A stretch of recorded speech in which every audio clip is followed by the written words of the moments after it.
We always talk about the cloud and AI like they're just magic, right? Like they exist in this weightless, invisible ether of pure software with absolutely zero physical footprint.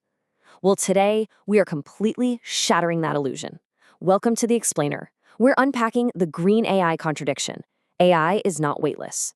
Because if you want to really understand the massive physical scale of the tech we're using every single day, you are in exactly the right place. Think about your own daily user experience for just a second. You type a quick request into a text box and bam, instantly you get this incredibly polished, brilliant answer. It feels so effortless. It feels entirely digital. But hidden right behind that clean, minimalist interface, a physical electricity meter is spinning out of control. We're talking massive cooling systems pumping, complex hardware supply chains churning, and actual physical carbon ledgers being tallied up. The heavy machinery is definitely there, it's just completely hidden from our view. So it really all boils down to this one fundamental truth. AI feels digital, but it is absolutely not immaterial. You know, it's so incredibly easy to just adopt AI to speed things up and boost efficiency, but we almost never pause to ask if the AI itself is efficient. Literally every single time you generate a prompt, summarize a PDF, or kick off an automated workflow, you're pulling on a vast, incredibly hungry web of physical infrastructure. To wrap our heads around this physical cost, we first need to look at what's actually powering all this digital magic. And according to the International Energy Agency, a data center is not just some back-office closet with a few computers humming away. These are colossal industrial facilities. They contain thousands upon thousands of servers, endless rows of data storage, incredibly complex networking equipment, and massive support systems. They are the heavy, physical engines that are literally driving the AI revolution. Now, you might assume the servers themselves guzzle all the power, and yeah, they do take up a hefty 60% of the energy demand. But here is the truly wild part. In less efficient enterprise facilities, up to 30% of the power goes purely to cooling systems.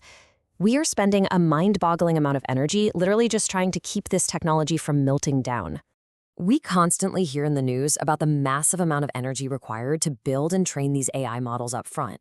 But there's actually another massive power draw happening every single second, and it's called inference. Basically, this is when a deployed model generates an output in response to you, me, or an automated system. Sure, one single prompt from you might seem like a drop in the ocean, but scale that up to an entire organization, those single prompts turn into millions of continuous, incredibly power-hungry interactions. And that footprint absolutely explodes when we start looking at agentic AI, the AI that acts autonomously. Instead of just answering one simple prompt and being done with it, an autonomous agent makes repeated model calls. It searches across multiple sources, evaluates its own intermediate outputs, and just keeps iterating and iterating before it finally hands you an answer. So one single request from you exponentially multiplies the energy being burned behind the scenes. To really grasp the macro scale of this, we just have to look at the latest International Energy Agency projections. In 2024, global data center electricity consumption was sitting around 415 terawatt hours. But by 2030, it is expected to more than double to a staggering 945 terawatt hours. The growth we're seeing here is incredibly fast, highly concentrated, and just vastly infrastructure intensive. Take a second and just let this next number sink in. 3%. By 2030, in the IEA's base case projection, data centers alone could consume nearly 3% of the entire planet's global electricity. We aren't just talking about a niche tech industry cost anymore. We are talking about a fundamental global shift in how humanity is allocating its electrical power. So where on earth is all this power coming from? Well, while renewables are expected to step up and meet nearly half of that new demand, we've got a massive timing issue on our hands. Data centers can be built way faster than we can upgrade clean energy grids or build new solar farms.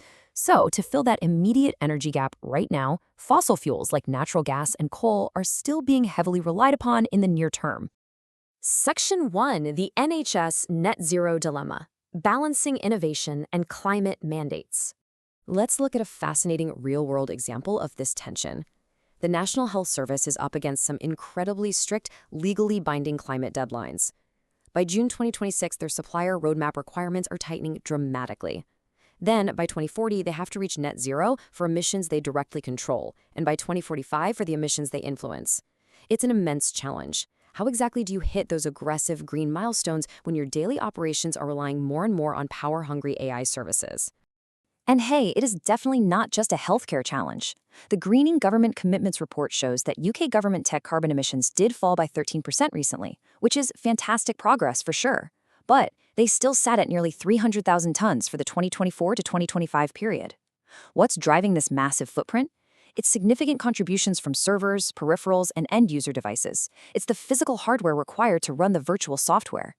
This brings us to a really crucial concept to get our heads around: Scope 3 emissions. Essentially, these are the indirect emissions scattered across a value chain, and the report explicitly points out that the vast majority of government tech emissions fall right into this category. It proves that we simply cannot reduce AI sustainability down to just the operational electricity ticking away on a local data center's meter. The footprint goes so much deeper than that. Think about all those compounding physical costs we routinely forget about. It's the sheer energy required to manufacture the hardware in the very first place. It's the accelerated device refresh cycles because AI constantly demands newer, faster chips. It's the massive cloud contracts, the endless data storage, miles of physical networking cables, and ultimately the complex end-of-life treatment for where all these machines end up when they're finally obsolete. All of this, the whole shebang, counts towards the true cost of AI.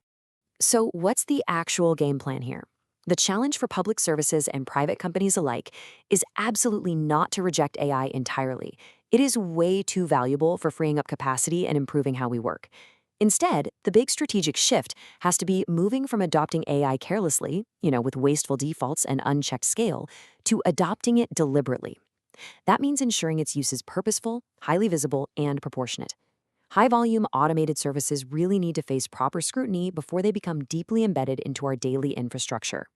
We're going to explore exactly how organizations can navigate this and actually make these critical choices in part 2.